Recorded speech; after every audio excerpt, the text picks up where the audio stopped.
안녕하세요. 지구과학 읽어주는 유쌤입니다. 저희가 지산 23강에서는 행성의 공전 주기를 어떻게 구하는지 회합 주기와의 관계하고 그리고 케플러의 세 가지 법칙에 대해서 공부를 했었습니다. 이번 24강에서는 천체의 거리를 측정하는 다양한 방법에 대해서 공부를 해보도록 하겠습니다. 우선 이제 천체의 거리를 측정하는 방법은 워낙 많아요. 지금 화면에 보이시는 것처럼 여러 가지를 지금 띄워놨는데 사실은 이것보다도 더 다양한 방법들이 있고요. 가장 대표적인 방법들을 지금 제시를 했어요.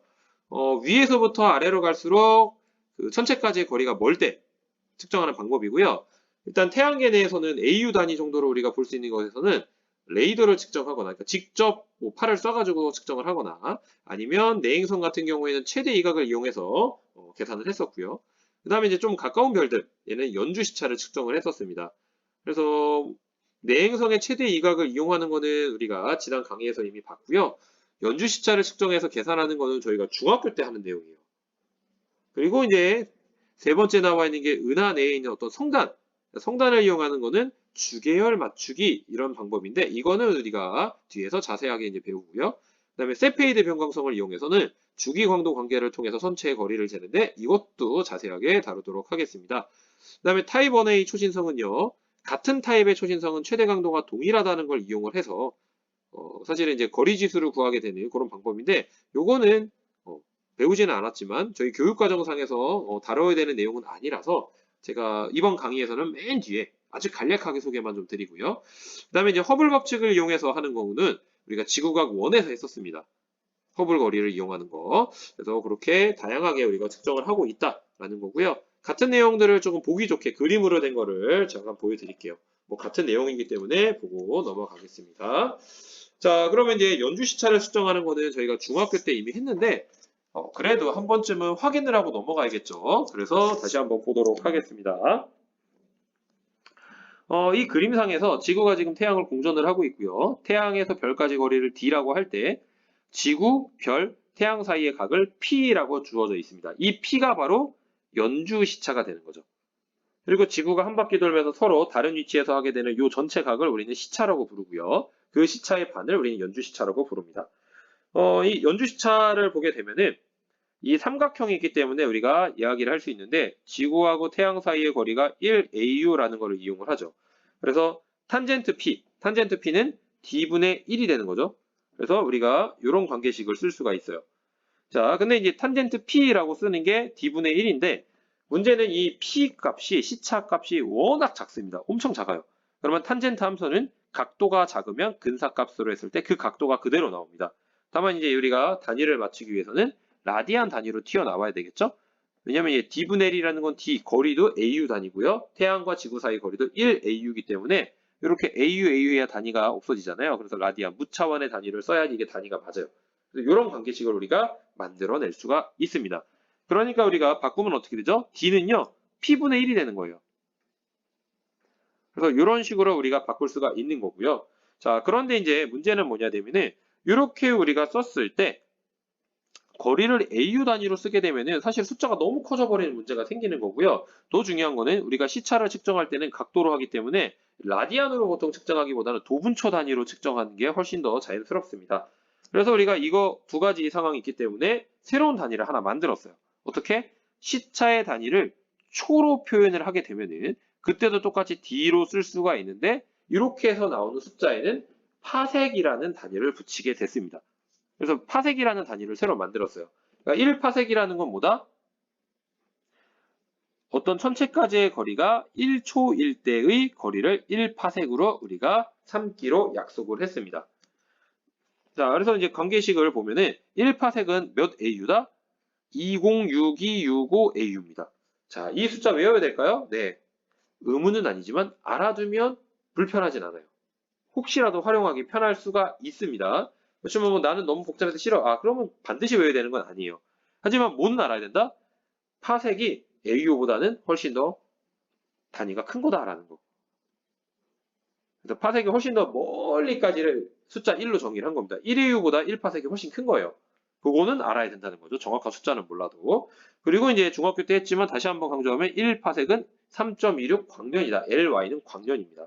그래서 이런 관계들. 그럼 이제 질문하죠. 쌤 왜 1파색이 이렇게 복잡한 숫자를 갖죠? 그럼 이 숫자의 의미는 뭐다? 여러분 여기 정의서 보시면 알겠죠? 바로 1초와 1라디언의 차이를 나타내는 숫자입니다. 이게. 물론 여기서는 계산을 하지는 않을게요. 나중에 궁금하시면 직접 한번 환산을 해서 계산을 한번 해보시기 바랍니다. 그리고 여러분들이 많은 책에서는 지금 대부분에 보면은 P 이렇게 해놓고 D분의 1이라고 쓸 때 1에다가 단위를 잘 안 써요. 1AU. 워낙 1이라고 돼 있으니까 1은 그냥 숫자로 많이 쓰다 보니까. 자, 근데 이제 저는 단위를 쓴 이유가 여기 단위를 써줘야지 이게 왜 라디안이고 이게 왜 초가 되는지 이게 파색이 되는지를 이야기할 수 있기 때문에. 그래서 여러분들도 혹시라도 연주 시차에 관련돼서 이야기를 할 때는 1에다가 AU를 붙여놓고 이렇게 정리를 하는 게 습관을 들여주시면 좀 더 이해하기가 편합니다. 그렇게 해주시기 바라고요. 그 다음에 이제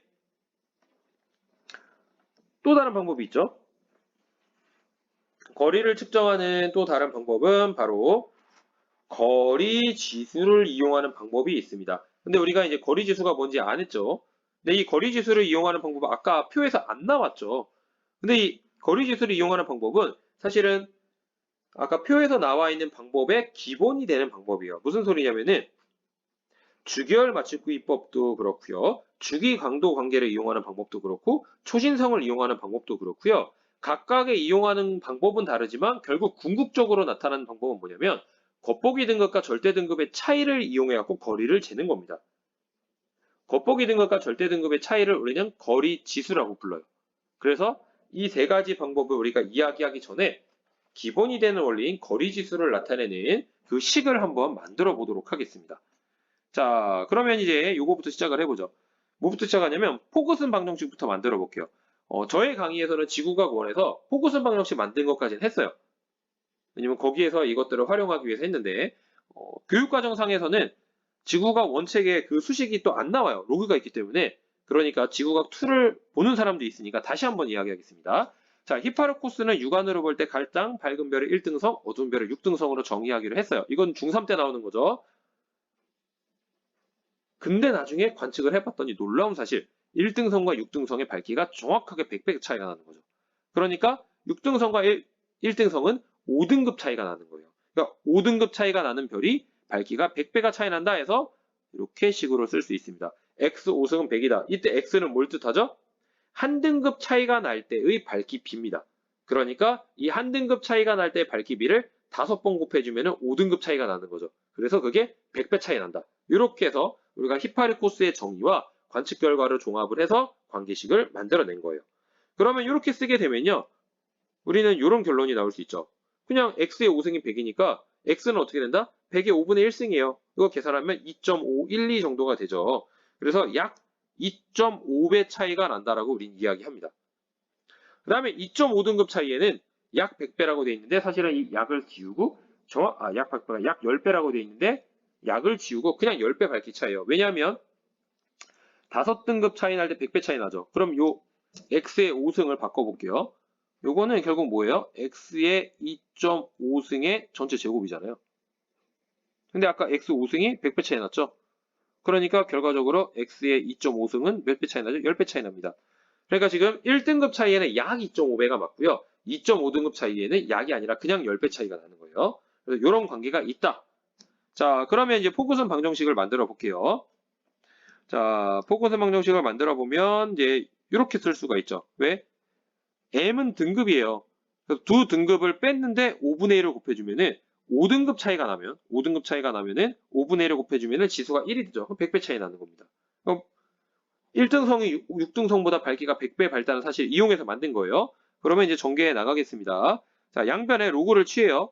그러면 로그 L2분의 L1은 5분의 2의 M2 빼기 M1 이렇게 되는 거죠. 그러니까 M2 빼기 M1에 대해서 정리를 해보면 이렇게 우리가 식을 쓸 수 있다. 이게 포그슨 방정식입니다. 근데 실제로 우리가 천문학에서 포그슨 방정식 자체를 쓰는 경우보다도 우리가 이제 다시 이동하게 되는 거리지수식으로 훨씬 더 많이 활용을 해요. 왜냐하면 우리가 직접 등급하고 광도의 관계를 계산을 시키는 것보다도 이걸 이용해서 거리를 추정하는 것들을 고등학교에서는 훨씬 더 많이 하기 때문에 그렇습니다. 자, 그러면 거리지수 공식을 만들어 볼게요.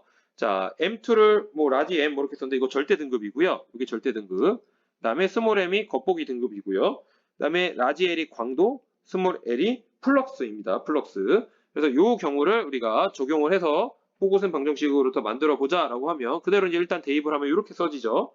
자, 그럼 여기에서 뭘 이제 우리가 적용을 할 거냐면 밝기가 거리의 제곱에 반비례해요. 우리 중학교 3학년 때 배웠던 내용이죠. 그러니까 결국 우리는 이렇게 식을 쓸 수가 있겠죠. 라지 L분의 스몰 L은 스몰 R분의 라지 R의 전체 제곱과 같습니다. 이 R은 거리예요. 근데 중요한 건 거리. 절대 등급을 나타내는 거리는 우리가 배웠죠. 10파섹이에요. 그래서 R분의 10의 전체 제곱으로 바꿉니다. 그러니까 여기를 R분의 10의 전체 제곱으로 바꿔버리는 거예요. 요 부분만. 동그라미 친 부분만. 자, 그래서 이거를 정리를 해보면 결국에는 이런 식이 나오는 거죠. 2가 이쪽으로 내려가게 되고요. 그러니까 5 로그 R분의 10이에요. 그러니까 로그 10은 1이고요. 그래서 이걸로 정리하면은 이런 식이 나오죠. 그래서 여러분들은 이 식을 알아야 된다.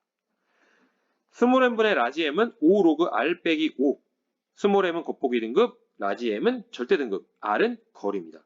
그래서 겉보기 등급과 절대 등급의 차이값은 5 로그 R 빼기 5다. 이거는 거리 측정을 하는 어떻게 보면 가장 기본이 되는 식입니다. 이거를 알아야지만 우리가 이제 설명을 하게 되는 뭐 주기율 맞추기라든가 뭐 주기 광도관계 이용하든가 이거를 이용해서 나온 데이터를 여기 식에다 집어넣는 거예요. 그러니까 이게 가장 기본 식입니다. 그래서 이 식은 무조건 외우고 있어야 돼요. 그러니까 유도를 한 번쯤은 반드시 해보셔야 되고요. 유도하는 게 너무 힘드시면은 적어도 이 식은 알아야 된다. 거리를 재기 위해서는. 자, 그렇게 이야기를 해보겠습니다. 자, 그러면 이제 우리가 배워야 되는 내용 중에서 우선 세페이드 변광성을 이용하는 것부터 먼저 일단 해볼게요. 자, 세페이드 변광성을 이용하는 거 해보겠습니다. 자, 우선 맥동 변광성에 대해서 정의가 나와 있어요. 왜냐하면 이 세페이드 변광성이 맥동 변광성의 하나의 종류이기 때문에 먼저 맥동 변광성이 뭔지부터 확인을 해보겠습니다. 자, 항성의 진화 과정에서 후기쯤에 가면은 정력학 평형이 불안해져요. 그러니까 주계열성을 벗어난 이유고요. 그러다 보면 팽창과 수축을 반복하게 되는데 그것에 의해서 주기적인 광도 변화가 나타나는 변광성을 우리는 맥동 변광성이라고 하고요. 이거에 대해서는 지구과학 1에서 별의 진화를 배우면서 살짝 언급을 했습니다. 자, 그러면 이제 그래프가 나와 있는데 이 그래프는 뭐 하는데 썼는지를 우리가 좀 확인을 해볼게요. 이게 이제 세페이드 변광성의 어떤 물리 변화를 좀 나타낸 거고요, 사실은. 자, 첫 번째 그래프를 보시면 날짜에 따라서 겉보기 등급이 변하는 걸 볼 수 있죠. 그러니까 이거는 관측을 한 거예요. 그냥 관측을 했더니 겉보기 등급이 변하더라. 그럼 뭘 알 수 있다? 주기를 알 수 있어요. 여기서는 5.371이 되네요. 그래서 겉보기 등급을 관측해서 주기를 알 수 있는 겁니다. 자, 두 번째. 표면 온도가 변하고 있어요. 이건 어떻게 하냐면은 스펙트럼을 관찰하는 거죠. 그래서 별의 표면 온도를 구할 수 있어요. 왜냐하면 이 스펙트럼이 별의 표면 온도에 의해서 결정된다고 우리가 지구과학 1에서 이야기를 했었어요. 그래서 그거를 체크하고 넘어갑니다. 그 다음에 네 번째는요. 시선 속도의 변화예요. 자, 이거는 우리가 표면의 수축과 팽창에 의한 도플러 효과를 측정하는 거죠. 그러니까 별이 팽창하면은 별의 표면이 상대적으로 지구에 가까워지는 거죠. 우리가 볼 때. 그러니까 시선 속도가 마이너스 효과가 증가하는 거고요.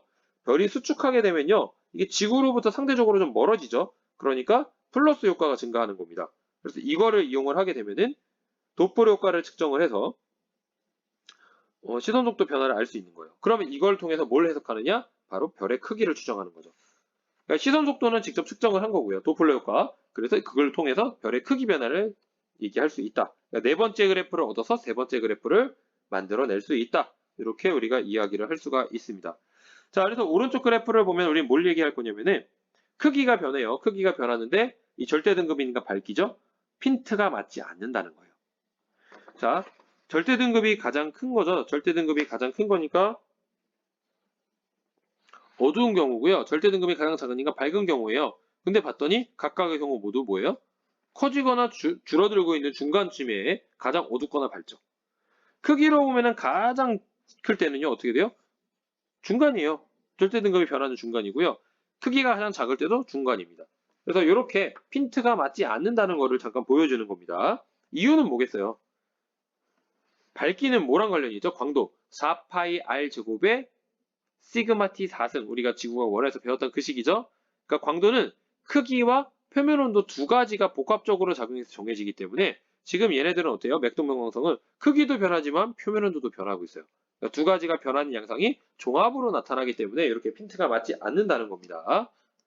그리고 뭐 이렇게 빨간 선으로 보면 이거는 겉보기 등급이 가장 작을 때를 기준으로 그은 거예요. 그다음에 파란 거는요. 겉보기 등급이 가장 클 때, 그러니까 광도가 가장 작으니까 어두울 때, 이럴 때 맞춰서 찍은 겁니다. 그다음에 이 초록색은요. 크기가 가장 작을 때를 기준으로 한 거예요. 그러니까 뭘 기준으로 하더라도 핀트가 다 맞지 않는다는 거 우리가 볼 수 있다는 겁니다. 자, 그래서 맥동 변광성에 대해서 살펴봤고요. 세페이드 변광성으로 오게 되면요. 이게 변광주기하고 광도 관계가 아주 뚜렷합니다. 그러니까 관측을 통해 변광주기 알 수 있잖아요. 이것만 알면 광도가 얼마다라는 걸 바로 알려주는 아주 특이한 변광성이에요. 자, 그래서 보시면 이런 그림을 갖게 되고요. 이게 HR도상에서 나타내면 지금 왼쪽 위에서 오른쪽 아래로 이렇게 주기활성 라인이 있는데 여기 점선으로 표현되어 있는 부분이 바로 맥동 변광성에 해당되는 어떤 라인이고요. 이 중에서 지금 길게 들어가 있는 선이 두 가지가 들어가 있죠. 이 두 개가 모두 세페이드 변광성입니다. 위에 있는 게 세페이드 변광성 타입 1이고요. 아래에 있는 게 타입 2예요. 그 다음에 아래쪽에 있는 게 검은고자리 아라형입니다. 그래서 뭐 경우에 따라서는 이 세 가지를 모두 얘기하기도 하지만 어떤 교과서에서는 검은고자리 아라형은 뭐 크게 얘기하지 않고요. 세페이드 변광성 얘기하면서 또 타입 1 세페이드만 주로 얘기하는 경우가 있어요. 그래서 가장 기본적인 거는 타입 1 세페이드다. 고전적 세페이드라고 부릅니다. 타입 1 세페이드가 타입 2 세페이드보다는 뭐 질량이 좀 더 크기 때문에 조금 더 밝아요. 뭐 그 정도는 그냥 알고 계시면 되겠고요. 우리는 이제 RR형까지 얘기를 할 건데 검은고자리의 RR형하고 세페이드 변광성을 구분해서 우리가 이야기를 한번 해보도록 하겠죠. 여기서 이제 주기광도 관계를 우리가 알아야지 이제 써먹는다고 했잖아요. 주기광도 관계 그래프를 한번 보시겠습니다. 자, 이렇게 우리가 대략 그려볼 수가 있어요. 종족 1 세페이드, 종족 2 세페이드를 같이 주기도 하고요. 세페이드 변광성 하나로만 이렇게 표현하기도 합니다. 어쨌든 둘 다 뭐를 알 수 있어요? 주기가 길어질수록 절대 등급의 숫자가 줄어드니까 더 밝다는 겁니다. 그래서 그걸 통해서 우리가 수학적으로 계산을 해서 관계를 추정한 게 이 관계였던 거예요. 이제는 이게 맞다라고 우리가 받아들이고 있는 거죠. 그러니까 뭐하고 비례하냐면은 지금 주기가 X축에 나와 있죠. 가로축에 나와 있는데 얘의 스케일을 보시면요. 간격이 다르죠. 숫자가. 즉 로그 스케일이에요. 그러니까 결국 이걸 통해서 우리가 알 수 있는 거는 주기의 로그값 하고요. 절대 등급이 선형 등계를 갖고 있는 겁니다. 그러니까 여기 가로가 주기의 로그값인 거고 이 세로가 절대 등급이잖아요. 그러니까 요 두 가지 관계가 선형적인 관계를 갖고 있는 거죠. 근데 이제 절대 등급은 광도로 치면은 로그 광도죠. 그래서 지금 제가 주황색으로 해놓은 그 관계들이 만들어진다는 거고 절대 등급에다가 마이너스를 붙인 거는 이게 광도하고는 경향이 반대죠. 밝을수록 숫자가 작아지기 때문에 그냥 마이너스를 지금 붙여놓은 상황입니다. 의미적으로. 이런 관계들이 나타나고 있고요. 그 다음에 검은고자리 RR형 같은 경우에는 보시면 알겠지만은 세페이드 변광성에 비해서는 주기가 좀 짧아요. 그리고 일반적으로 볼 때 주기가 하루가 되지 않는 경우가 많기 때문에 검은고자리 RR형 같은 경우에는 주기가 0. 며칠 혹은 몇 시간으로 보통 표현이 되어 있습니다. 그래서 만약에 어떤 녀석이 맥동 변광성인데 이게 세페이드인지 검은고자리 RR형인지 주어지지 않을 때도 있어요. 하지만 그게 주기만 보더라도 사실은 판단이 가능하다는 거. 이거만 보시면 되고 그 다음에 검은고자리 RR형 같은 경우에는 지금 이 그림에서는 사실상 절대 등급의 변화가 안 보이죠. 근데 사실 변해요. 변하는데 아주 조금 변합니다. 그러니까 세페이드 변광성에 비해서는 주기 광도 관계가 덜 뚜렷한 거예요. 그래서 어떤 교과서는 세페이드 변광성만 나오는 경우도 있습니다. 왜냐하면 여기서는 우리가 맥동 변광성에 대해서 공부하려고 한 게 아니라 거리를 재는 방법에 대해서 공부하려는 목적이 있기 때문에 그렇습니다. 그러면 실제로 한번 이거를 이용해서 한번 해보도록 하죠. 자, 우리가 이제 이렇게 순서대로 해볼 거예요. 자, 세페이드 변광성을 일단 관측을 해요. 그러면 변광성의 겉보기 등급 변화가 나오니까 주기를 얻을 수 있어요. 변광 주기. 그 다음에 겉보기 등급이 변하잖아요. 그러면 그걸 통해서 평균 겉보기 등급을 구합니다. 평균 겉보기 등급이라는 거는 쉽게 얘기하면은 겉보기 등급이 가장 숫자가 작을 때랑 가장 숫자가 클 때, 밝고 어두울 때 피크점 두 개를 잡고 그 값의 중간값을 잡는 거예요. 그걸 그냥 평균값이다라고 얘기를 하는 거죠. 그래서 두 가지를 얻으면 됩니다. 그러면 이런 식으로 이제 데이터를 얻었을 때 변광 주기를 얻고 평균적인 겉보기 등급은 이 피크에서 여기 최저점에서 중간 정도 되는 값을 우리가 얻어라 라는 얘기고요. 두 번째, 그러면 주기를 얻었으니까 주기 광도 관계를 이용해서 절대 등급을 구하라는 얘기입니다. 자, 여기처럼 이런 그래프를 반드시 주게 돼 있어요. 그럼 여기에서는 주기가 약 11일이니까 뭐 정확하게는 모르겠지만 대략 10일보다 약간 길게 하면은 한 요 정도 되니까 한 마이너스 4등급 정도 되겠죠. 그래서 이런 식으로 절대 등급을 얻을 수 있게 된다는 거죠. 그 다음에 이제 겉보기 등급을 알아야 되는데 겉보기 등급은 아까 평균 겉보기 등급 얻었잖아요. 그러니까 주기 광도 관계를 이용해서 절대 등급을 알았고요. 그 다음에 평균 겉보기 등급, 관측을 통해서 겉보기 등급을 알았죠. 그럼 모르는 건 거리밖에 없죠. 그래서 거리지수 공식을 이용하면 거리를 구할 수 있다는 겁니다. 그러니까 세페이드 변광성을 이용해서 주기 광도 관계를 이용하긴 하지만 궁극적으로 거리를 직접적으로 구하는 식은 결국 뭐다? 거리지수 공식을 쓴다는 겁니다. 자, 그러면 제가 이제 설명을 했고 그럼 실제로 한번 해보죠. 자, 지금 보시면은 겉보기 등급 주기가 나와 있는데 주기는 대략 11일 정도 되겠죠? 11 정도. 그 다음에 평균 겉보기 등급 제가 스몰 m으로 쓰면 8등급 정도 되겠죠? 자, 그러면 주기 10일이니까 나와 있네요. 절대 등급. 절대 등급은 마이너스 2등급이 되겠습니다. 그러면 스몰 m 빼기 라지 m은 8 빼기 2니까 10이죠. 이게 5 로그 r에 빼기 5예요. 그러니까 로그 r은 얼마예요? 3이네요. 그러니까 r은 10의 3 단위인 파섹이 되는 거죠. 자, 이런 식으로 변광선까지 거리를 구할 수 있다라는 겁니다. 그리고 이제 보통 이제 이 변광선까지 거리를 이렇게 구하면은 현실적으로는 그 변광선까지 거리를 재는 것도 쓰기도 하지만 아주 멀리 있는 천체 같은 경우에 뭐 은하나 이런 것들에 은하 내에 있는 변광성이라는 게 확실히 판단이 되면 다른 데이터 분석을 통해서 이 변광선까지의 거리를 구하고 나면 이 거리를 그 은하까지의 거리로 간주를 합니다. 왜냐하면 은하까지의 거리가 워낙 멀기 때문에 사실은 은하 전체에도 굉장히 큰 크기를 갖고 있잖아요. 그러니까 사실은 거리가 다르지만 우리가 그 은하까지에 가는 거리에 비해서 은하 내부에서의 거리 차이는 무시할 만한 크기이기 때문에 우리가 변광선까지의 거리를 구하면 그거를 그 은하까지의 거리라고 간주를 해서 얘기를 한다는 겁니다. 자, 뭐 똑같은 거죠. 그래서 변광선 A하고 B 비교를 해보면요. 주기를 따져봤더니 변광성 A의 주기 얼마예요? 0.6일이고요. B의 주기는 약 3일 정도 되죠. 뭐 여기에서 여기니까 한 3일 정도 되고 얘는 1일이 안 되죠. 그러니까 검은 고자리 RR형이죠. 변광성 A는. 그 다음에 변광성 B는 세페이드 변광성입니다. 그러니까 절대 등급은 누가 커요?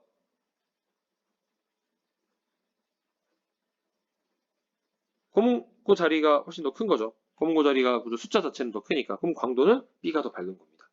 그래서 이렇게 우리가 지구과학 1에서도 그랬지만 이 절대 등급의 크기를 물어보거나 광도의 크기를 물어볼 때 여러분 반드시 헷갈리시면 안 됩니다. 등급은 숫자가 작은 게 밝다. 절대 잊어버리면 안 되는 특징이죠. 이거 왜 그렇게 된다고요? 네, 히파르코스 때문에 그렇다 그랬죠. 처음에 밝은 걸 1등급, 어두운 걸 6등급으로 해놓는 바람에 관계가 우리가 아는 것과 반대로 돼 있어요. 그 다음에 A하고 B의 거리. 자, 비교를 해보죠. 계산을 해보면 A의 겉보기 등급은 지금 한 대략 한 6.9, 뭐 6.8, 뭐 이렇게 된다고 할 수 있고요. 절대 등급은 A가 지금 0.5등급 정도 되죠. 검은 고자리 RR형이니까 여기가. 그러니까 거리 지수가 6.4 정도 돼요. B의 겉보기 등급을 보면요. 여기 한 5.5에서 5.4 정도 되는 거고요. 절대 등급은 지금 아까 한 3일 정도 된다고 했으니까 한 마이너스 한 1.5, 1.6 뭐 이 정도 되겠죠? 그리고 만약에 이게 2형이면 마이너스 1.6이고 1형이면 마이너스 3.8이죠. 이게 1형인지 2형인지 안 나와 있기 때문에 그럼 둘 다 계산해 보면 9.2 아니면 7.0입니다. 그러니까 거리는 누가 더 멀어요? B가 더 먼 거예요. 그래서 정확한 값을 몰라도 변광성 A와 B의 거리도 이런 식으로 비교할 수 있다라는 거 확인하고 넘어가겠습니다. 자, 그 다음에 이제 두 번째가 주결 맞추기법을 해야 돼요. 근데 그거에 관련돼서 우리가 또 알아야 될 게 뭐가 있냐면 색지수라는 겁니다. 자, 색지수에 대해서 사실은 G2에 나오는 개념인데 저는 G1에서 설명을 또 했어요. 하지만 마찬가지로 G1을 보지 않고 오는 분들이 있기 때문에 색지수를 다시 한번 설명합니다. 색지수는 보통 B 빼기 V로 이제 우리가 이야기를 하고 있고요. 서로 다른 파장의 필터로 특정한 등급의 차이로 정의를 하는데 우리가 보통 고등학교 때는 B 빼기 V로 가장 많이 이야기를 합니다. V가 이제 비즈블이라 그래서 노란색이고요. B가 블루예요. 그래서 요걸 가지고 가장 많이 얘기를 하고 있고요. 실제로 이제 B 같은 경우에는 파란색이라고 보통 얘기할 수 있는데 블루.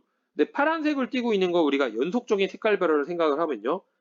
파장값이 굉장히 다양해요.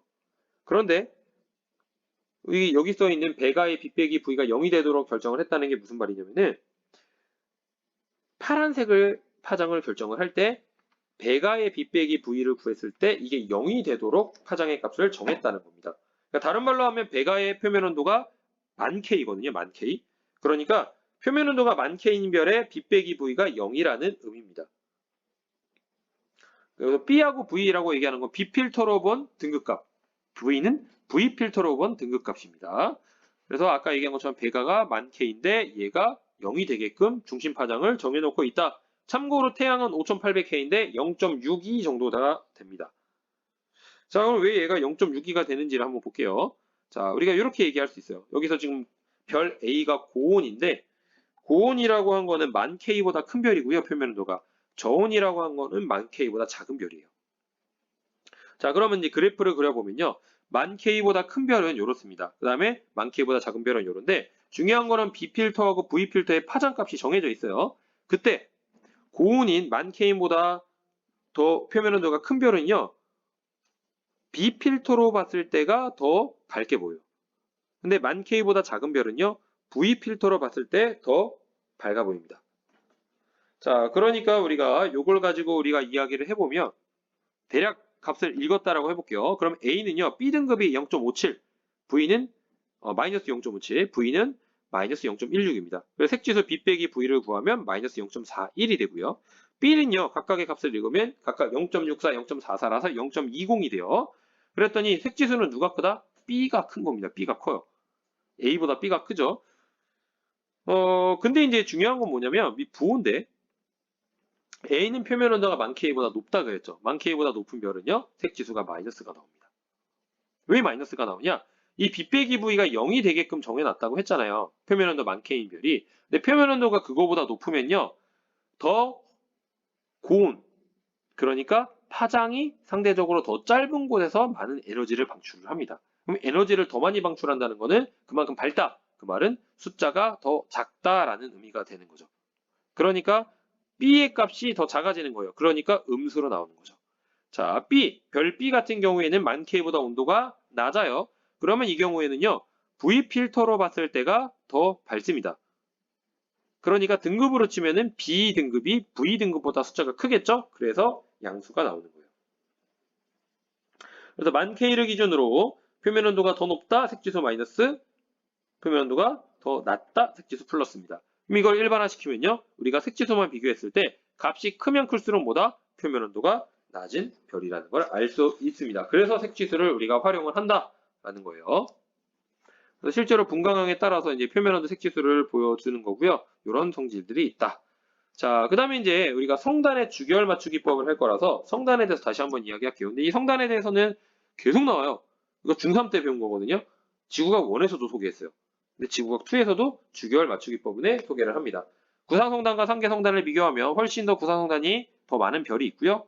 훨씬 더 빽빽하게 모여있고 상대적으로 나이가 많고 온도가 낮은 별이 많아서 조금 더 붉은 별 위주다. 뭐 이렇게 이야기를 하고 있습니다. 뭐 중요한 건 우리가 성단의 정의가 아니고요. 이제는 성단의 주결 맞추기법이기 때문에 그거를 볼게요. 자, 성단의 CM도인데요. 이 CM도는요, 사실은 뭐랑 똑같냐면은 우리가 지구과학 1에서 HR도랑 같아요. 근데 CM도라고 하는 거는 세로축을 등급으로 써요. 그러니까 마그니튜드니까 M. 그다음에 가로축을요, 색지수로만 표현합니다. 그래서 칼라. 그래서 CM도라고 얘기를 하는 거죠. 그래서 각각 상계성단하고 구상성단의 대표적인 CM도를 제시를 했어요. 근데 여기서 잘 볼 건 뭐냐면 바로 전향점이라는 거죠. 전향점. 전향점. 이 전향점이라는 건 뭐냐면 방향이 바뀌었다라는 뜻인데 구상성단과 상계성단을 구성하는 별들의 나이가 다르죠. 구상성단이 훨씬 더 나이가 많은 별들이 많아요. 그러니까 결국 구상성단은요. 전향점이 상대적으로 내려가 있습니다. 왜? 나이가 오래됐기 때문에 얘네들은 이미 주계열성을 끝내고 뭐 거성이나 초고성 단계로 넘어간 별들이 많은 거고요. 상계성단은 상대적으로 나이가 좀 젊기 때문에 주계열성이 종료가 된 별들의 개수가 그렇게 많지 않아요. 그래서 나이가 많은 별일수록 전향점의 위치가 나이가 많은 성단일수록 전향점의 위치가 조금 더 아래로 내려가 있다. 우리가 이렇게 이야기를 할 수 있는 거였죠. 자, 그럼 이제 주계열 맞추기법이 뭐냐? 일단은 관측한 성단은요, 겉보기 등급을 알고 있는 거죠. 우리가 측정했으니까. 네, 표준 주계열성은 절대 등급을 알고 있어요. 그러니까 표준 주계열성이라는 건 이미 우리가 절대 등급을 알고 있는 녀석을 쓴다는 겁니다. 자, 그래서 CM도상에서 절대 등급을 알고 있는 표준 주계열 성단의 주계열하고 관측한 상계 성단의 주계열을 비교해서 거리 지수를 계산을 해보자는 거죠. 그러니까 표준 주계열을 통해서 절대 등급을 알아내겠다는 거고, 우리가 알고 싶은 걸 통해서는 겉보기 등급을 알아내서 그걸 비교해서 거리 지수로 쓰겠다라는 겁니다. 그렇기 때문에 이걸 하기 위해서는 뭐가 전제로 되느냐? 색지수가 같은 별끼리만 비교할 수 있어요. 색지수가 다른 별끼리 비교한 건 말이 안 되는 거죠. 그러니까 색지수가 동일한 별끼리 비교를 하면은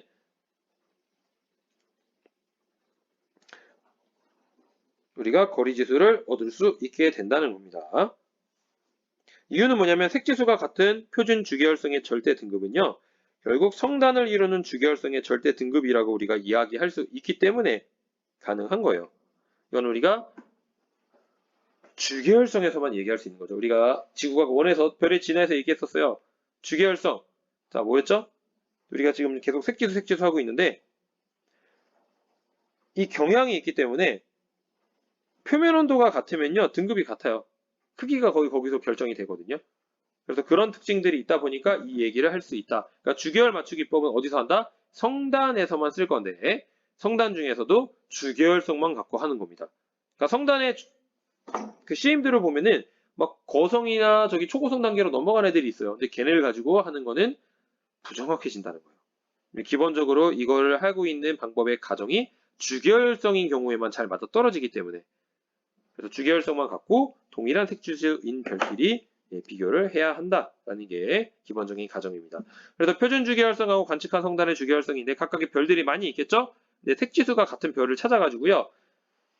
표준 주계열성의 절대 등급을 이 성단에 해당되는 별의 절대 등급으로 간주를 하겠다는 겁니다. 보통 이제 표준 주계열성은 뭐를 이용하냐면은 거리를 정확하게 알고 있는 히아데스 성단을 많이 이용을 해요. 그리고 이제 또 한 가지를 더 얘기하면요. 이 주계열 맞추기는 어떤 성단을 많이 쓰냐면 산계 성단을 많이 씁니다. 왜냐하면 산계 성단을 쓰는 이유는 구상 성단 같은 경우에는 이미 주계열성을 벗어난 별들이 많잖아요. 근데 이거는 주계열 맞추기이기 때문에 주계열성을 갖고 해야 된단 말이에요. 그래서 산계 성단을 보통 많이 이용을 하고 있고요. 아주 드물게 산계 성단 중에서도 나이가 좀 많은 별들이 많은 경우도 있는데 그 경우에는 그만큼 정확성이 떨어지게 되는 거죠. 그래서 요걸 이용해서 거리지수를 얻으면 식으로 계산을 하면 된다라는 거니까 우리가 한번 해보겠습니다. 자, 맞추기 전 맞추기 후인데 어쨌든 이런 식으로 맞출 수가 있어. 이제 이거는 지금 별의 수가 워낙 많고 하나하나 계산하기 어려운 상황이기 때문에 제가 미리 맞춰놨습니다. 그래서 지금 맞춰보면은 이동을 시키면 돼요. 수직 방향으로. 그러면 지금 표준 주계열에서 절대 등급이 3.5인데 겉보기 등급이 9.2인 거예요. 그러면 이거를 계산을 하면 거리 지수가 5.7이니까 거리는 대략 공식에 의해서 138파섹이 됩니다. 실제로 우리가 알려져 있는 플라이아데스의 성단까지 거리는 136.2예요. 그러니까 크게 차이 나지 않죠. 근데 이거를 정확성을 높이려면 어떻게 해야 돼요? 지금 이거는 컴퓨터로 해가지고 바로 했기 때문에 일치를 시켜버리는 상황인데 하나하나의 별을 가지고 이야기를 해서 비교를 해야 되는 겁니다. 사실은. 그러니까 최대한 많은 별들 간의 이런 거리 지수를 구해서 그 값들 평균을 내게 되면요. 실제 거리하고 가장 유사하게 떨어지게 되는 거죠. 왜냐면 이제 성단에도 많은 별들이 있는데 우리가 있는 지점에서 성단까지의 거리에 비해서 성단 내에서의 각각의 별까지의 거리는 차이가 별로 안 나니까 무시하는 거예요. 근데 어쨌든 차이가 있는 거죠. 그래서 그 차이 때문에 이렇게 별 한두 개만 하면 오차가 발생을 합니다. 그래서 많은 별들을 해야 된다. 그래서 뭐 예를 들어서 똑같습니다. 맞추기 전, 맞추기 후 보면은 3.5, 9.7이기 때문에 이걸 가지고 또 거리 지수를 재고 또 계산을 해보면 174인데 실제로 알려져 있는 거는 약 177. 그러니까 이게 지금 주계열 맞추기법을 통해서 계산하는 게 꽤 그럴듯하게 잘 맞아 떨어진다. 이 경우도 2파섹밖에 차이가 안 나요. 꽤 멀리 있음에도. 자, 그래서 이런 방법들을 이용해서 하면 되는 거고요. 자, 예를 들어서 이제 우리가 직접 구해보면은 M45랑 M13이 있고 표준 주계열이 주어져 있을 때 각각의 성단에 대해서 이 CM뷰에다 표시를 하고 거리 지수를 구해서 계산을 해봐라 라는 겁니다. 자, 시간상 생략을 하고 이렇게 하는 거죠. 그래서 지금 여기 보시는 것처럼 같은 색지수에 대해서 우리가 관측한 값에서 등급이 다른 애들이 있기 때문에 당연히 오차가 생길 수밖에 없어요. 그래서 오차를 줄이려면 이런 애들을 전부 다 계산을 하는 겁니다.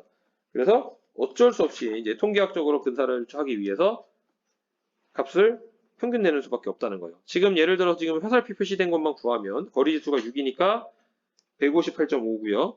그다음에 오른쪽 같은 경우에도 화살표 낸 것만 하면은 약 14죠. 그래서 계산해 보면은 6,310파색인데 실제로는 여기 플라이아데스가 136.2파색이었고요. 오른쪽은 6,804파색입니다. 그러니까 꽤 차이가 나죠. 그러니까 앞에서는 컴퓨터로 최대한 일치를 시켜놨기 때문에 이미 오차를 줄여놓은 상태로 계산한 거고요. 얘는 지금 별 하나만 갖고 있기 때문에 오차가 훨씬 크죠. 그러니까 각각의 별끼리 비교를 해서 우리가 만약에 손으로 한다면요. 그거를 나타낸 거리지수를 구하고 전부 다 평균을 내서 계산을 하시면 된다는 겁니다. 자, 그다음에 마지막 제가 소개만 한다고 한 거 초신성을 이용해요. 자, 같은 타입의 초신성은 최대 강도가 같다가 아니고요. 유사합니다. 그래서 보정 작업을 통해서 절대 등급을 얻는 거예요. 그러니까 왼쪽에 있는 그림처럼 약간은 달라요. 하지만 관계가 어느 정도 나타나기 때문에 학자들마다 지금 만들고 있는 이 보정식을 통해서 하나의 그래프로 간주를 하는 거죠. 그러니까 같은 타입의 초신성은 최대 강도가 유사하니까 결국에는 최대 강도가 얼마다라고 바로 정의해 버릴 수 있다는 겁니다. 그러면 겉보기 등급은 관측하면 알 수 있으니까 거리지수가 나오죠. 그걸 통해서 거리를 측정하는 겁니다. 자, 여기까지가 이제 전체 거리를 측정하는 다양한 방법에 대해서 배웠습니다. 우리가 이제 지구과학 2에서는요, 두 가지를 강조하고 있는 거예요. 그러니까 성단의 주기열 맞추기법하고요. 세페이드 변광성을 이용해서 주기광도 관계를 이용하는 두 가지 방법입니다. 그래서 이 두 가지에 대해서 다시 한번 확인해 보시고 복습해 보시고 공부를 해보시면 되겠습니다. 자, 여기까지 하고요. 다음 시간에는 성간 물질에 대해서 공부를 해보도록 하겠습니다. 네, 수고 많으셨습니다. 감사합니다.